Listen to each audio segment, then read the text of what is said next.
जय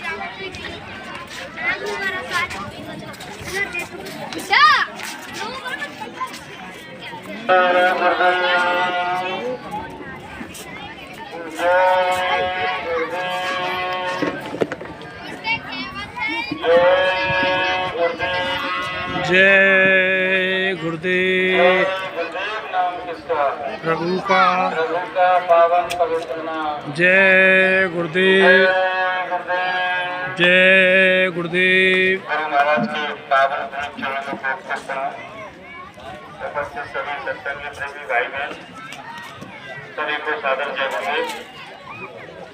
गुरु महाराज की विशेष दया कृपा से ऐसे मिलन के अवसर मिलते हैं जब गुरु भाई गुरु प्रेमी आपस में एक दूसरे के दर्शन करते हैं। गुरु महाराज की विशेष कृपावश ये 7 जनों का काफिला जिनकी गाड़ियाँ आप सामने देख रहे हैं।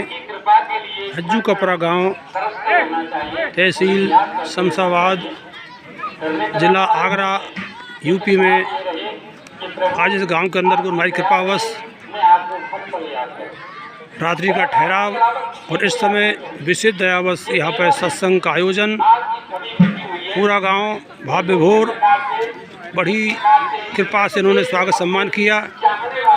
फूलों की बरसात, रास्ते में गुब्बारे लगाए गए, गली गलियों में महिलाओं ने अपना मान सम्मान किया, स्वागत किया और पूरे जोश के साथ आज पहली बार मैं देख रहा हूँ इस गांव के अंदर उतना सैलाब उमड़ा है जितना शायद मेरे कभी भी यहाँ सैलाब ना उमड़ा हो। आप देख रहे हैं जय गुरुदेव चैनल। यदि आप पहली बार देख रहे हो तो सब्सक्राइब करें, लाइक करें, बेल दबाएं, शेयर भी करें। चैनल का नाम ना भूलें, जय गुरुदेव चैनल।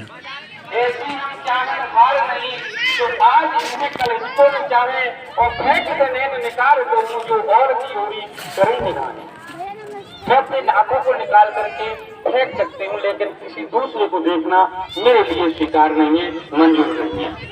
ऐसे अपने गुरु से प्रेम वही भाव के साथ प्रार्थना करते रहने से उनकी दया बरसती रहेगी और हमारे उनके बीच में कोई नहीं आएगा। इतिहास गवाह है, आंखों की पलकें झपकती है, देखा होगा। आंख का पलक का बड़ा गहरा रिश्ता है। आंख की तरफ कोई भी वस्तु जब जाती है तो तुरंत वो उसे ढक लेती है। प्रेम है एक दूसरे का, और उसी आंख के अंदर कचरा पड़ जाता है तो वो अंदर से अश्रुओं के द्वारा उसे बाहर निकाल देती है कि पलक के न लग जाए। एक दूसरे से चाह है, यही गुरु का और शिष्य का रिश्ता होता है। गुरु महाराज ने ऐसी असीम दया कृपा की कि 3 प्रांत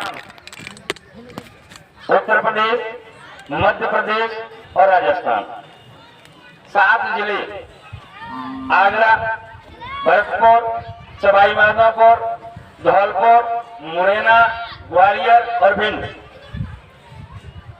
3 प्रांत 7 जिले 7 दिन के लिए गुरु महाराज का संदेश जन जन को सुनाने के लिए निकल पड़े। ऐसी गर्मी में घर घर गए, दर दर गए, प्रेमियों को गुरु महाराज का संदेश सुनाया।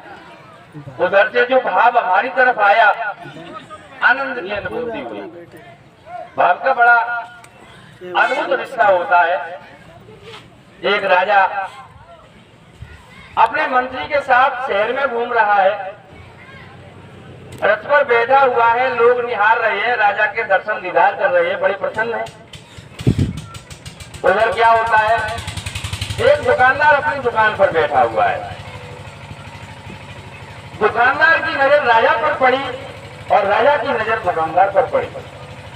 दोनों ने एक दूसरे को देखा। राजा ने मंत्री को बुलाकर कहा कि मंत्री, मेरा दिल ऐसा कर रहा है कि इस दुकानदार को फांसी पर चढ़ा दो। मंत्री जी कहने लगा, महाराज इसका कोई कसूर, क्या गलती की है इसने, मुझे नहीं पता, लेकिन मेरा दिल कर रहा है कि इसे मैं फांसी पर चढ़ा दूं।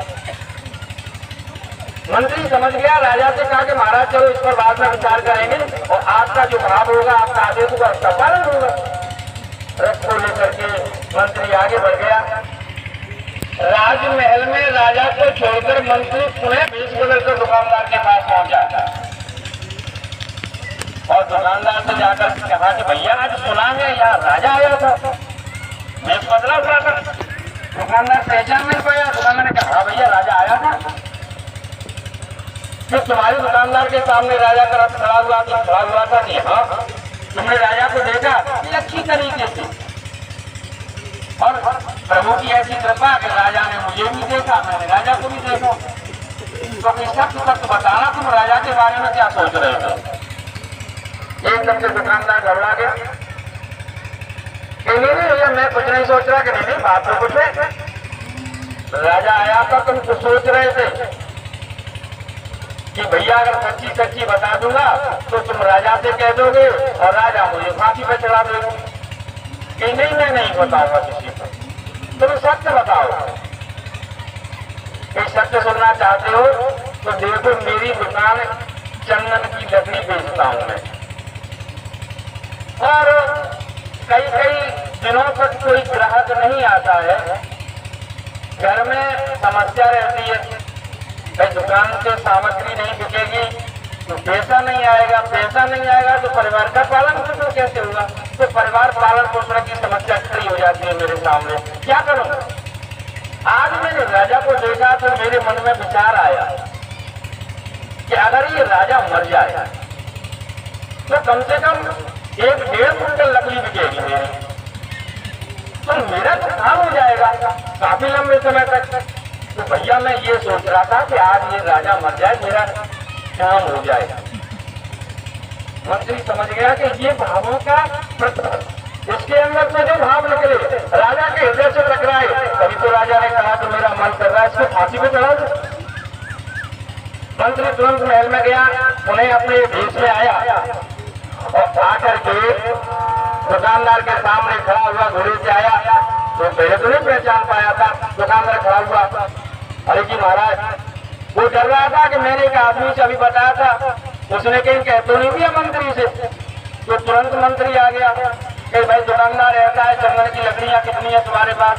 कि महाराज क्या काम है। कि राजा ने आदेश दिया है कि हर रोज राजमहल में आपको 10 किलो लकड़ी भेजनी है चंदन की। और राजा ने कहा कि जब तक मैं जिंदा रहूंगा तब तक हर रोज भजन करूंगा, हवन करूंगा। दुकानदार पर चौंकने लगा, मैं कितना मूर्ख हूं, अपने राजा के मरने की सोच रहा था। हिसाब लगाया कि 1 कुंटल लकड़ी 100 किलो, 10 किलो रोज तो 10 दिन में 1 कुंटल, और राजा जिएगा मेरा 100 साल, कितना लंबा हो गया साहब, मेरे तो नाते पोते अरे कितनी पीढ़ियों का इंतजाम हो गया। भगवान मुझे माफ करना, मेरे राजा को बहुत लंबी उम्र देना, वो कभी मरे ही नहीं। विचार बदल। राजा को अगले दिन मंत्री लेकर के पुनः उसी मार्ग से आया, दुकानदार के सामने खड़ा किया रथ। मंत्री की प्लानिंग थी।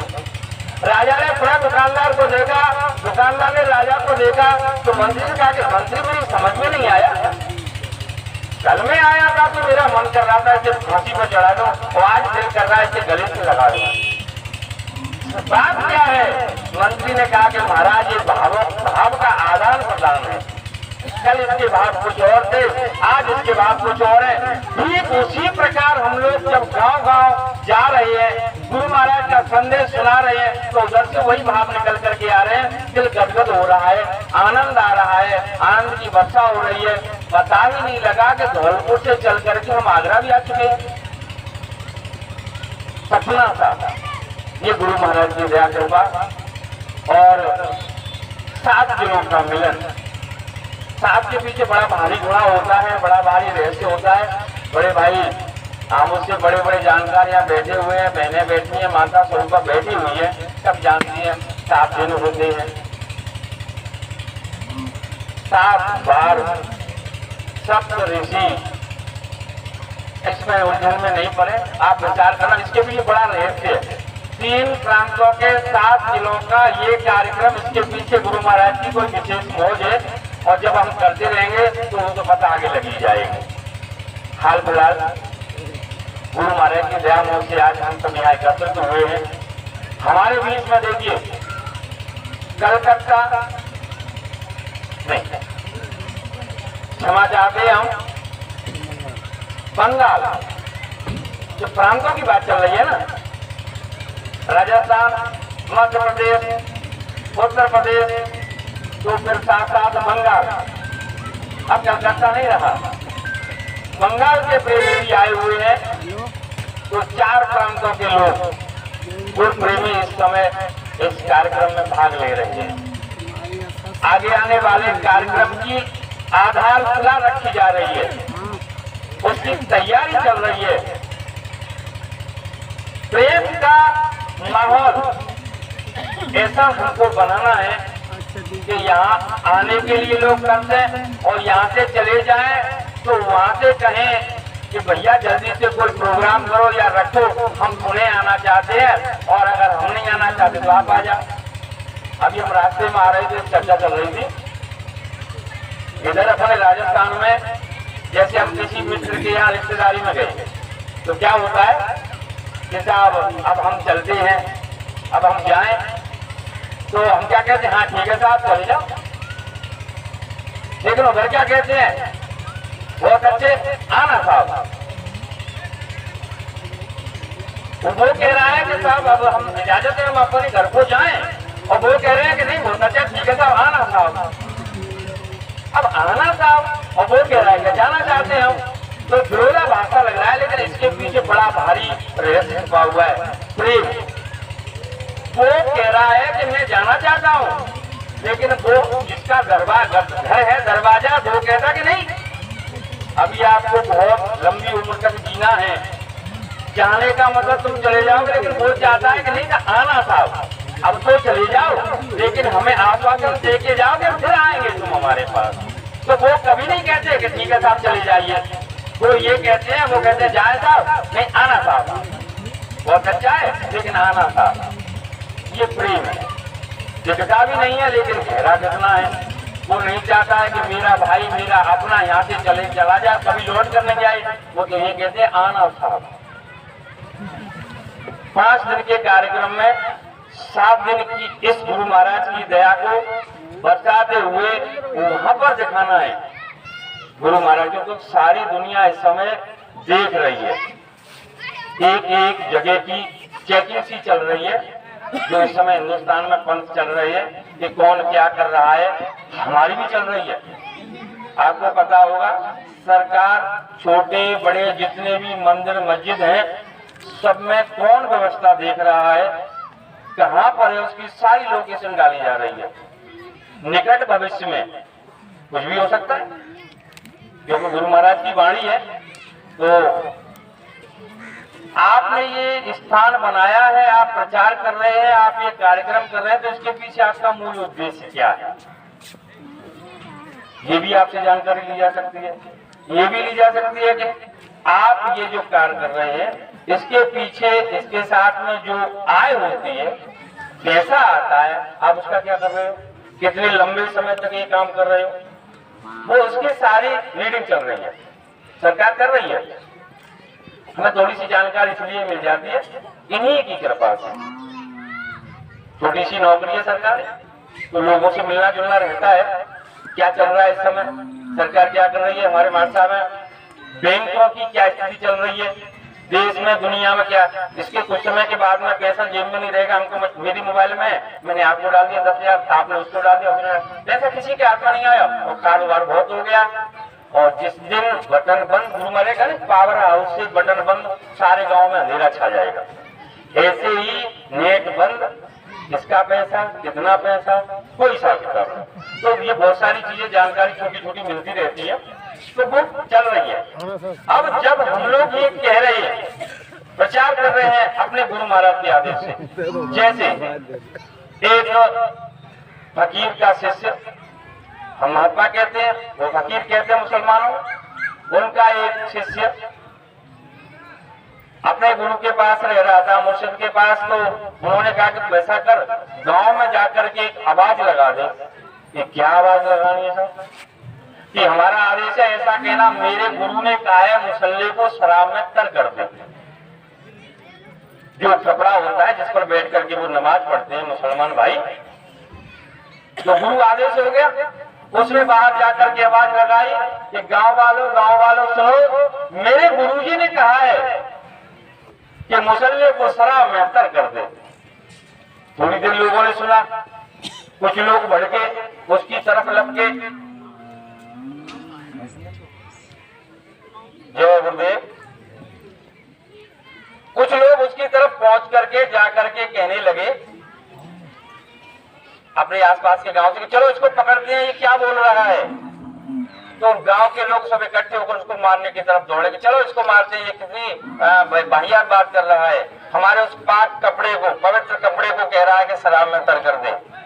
उसकी तरफ जैसे ही लोग लपके तो एक वृद्ध व्यक्ति ने कहा कि भाई गौर से सुनो, ये क्या कह रहा है, क्या कह रहा है कि मेरे गुरु ने कहा। ये नहीं कह रहा, ये कह रहा है मेरे गुरु ने कहा है।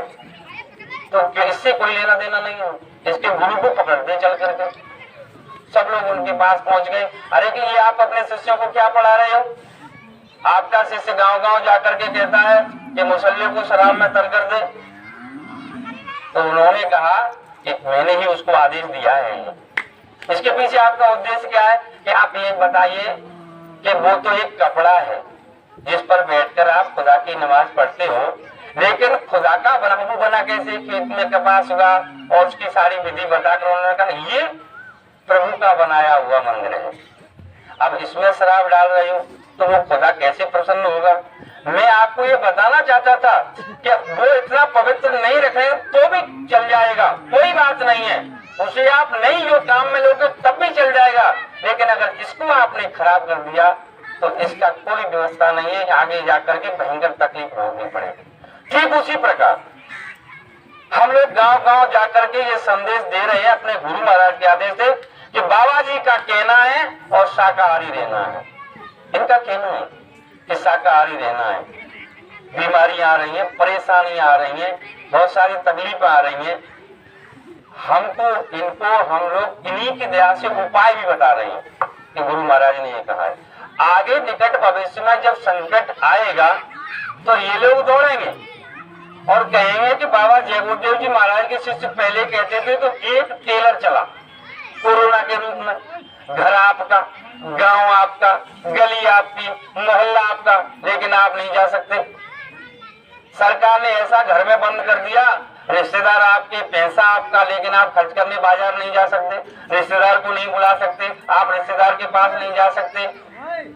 ऐसी स्थिति पैदा हो गई कि घर में पति पत्नी मिलना बंद, क्योंकि अगर पति को कोरोना हो गया तो दूसरे कमरे में पैक कर दिया, घर वाला कोई नहीं जा रहा है। तो ये एक बीमारी ने जब ऐसा हाल कर दिया, और भविष्यवाणी गुरु महाराज की आगे बहुत सारी बीमारियों की आंधी चलने वाली है, हम लोग सुना रहे हैं, तो लोगों के पास संकट जब आएगा तो ये हमारी तरफ भागेंगे कि बाबा जी के शिष्य कहते थे। तो गुरु महाराज ने कहा है कि जब मैं इनकी रक्षा करूंगा, तो हमें ये भी उनसे बताना है कि ये रक्षा करेंगे। और ये शाकाहारी का प्रचार पहले भी बार बार कहा गया है, और एक चीज सोचने वाली बात है, जब कोई बार बार कही जाती है तो उसके पीछे बहुत बड़ा कारण होता है। राम ने रावण को बहुत समझाया, कंस ने दुर्योधन को बहुत समझाया, नहीं माने, इतिहास गवाह, सब साफ हो गए। ठीक उसी प्रकार से 60 वर्ष से बाबा जी ने समझाया, और 60 वर्ष के बाद में अपने शिष्यों को आदेश दे दिया है कि अब देखो आप सेवा कर लीजिए। 2012 से हम सभी भाई बहन लगे हुए इसी काम में। आपके गांव में पहले भी कार्यक्रम हुए होंगे। गुरु महाराज से प्रार्थना है कि ऐसा मिलन होता रहे, चर्चाएं चलती रहें, शाकाहारी का संदेश देश और दुनिया में जाता रहे, क्योंकि आगे का समय अच्छा नहीं है, उससे बचने का उपाय हम सबको करना है। हमारे बीच में सुरेश भाई साहब बैठे हुए, हमारे ग्वालियर से चलकर आए। अभी कल का कार्यक्रम है भरतपुर में शाम को, अगले दिन का है सवाई माधोपुर में, उसके बाद धौलपुर में। हम समय का थोड़ा सा अभाव भी है, काफी यहाँ भाई दिख रहे हैं जिनकी घर गृहस्थी का काम भी, बहनें भी बैठी हुई हैं, तो थोड़े समय के लिए मैं सुरेश भाई साहब को आमंत्रित करता हूँ। मैं तो वैसे ही आपके बीच में खड़ा हो गया था, मन कर रहा था कि इस बहाने से मैं आप सबको देख लूंगा, दर्शन हो जाएंगे और कुछ नहीं है।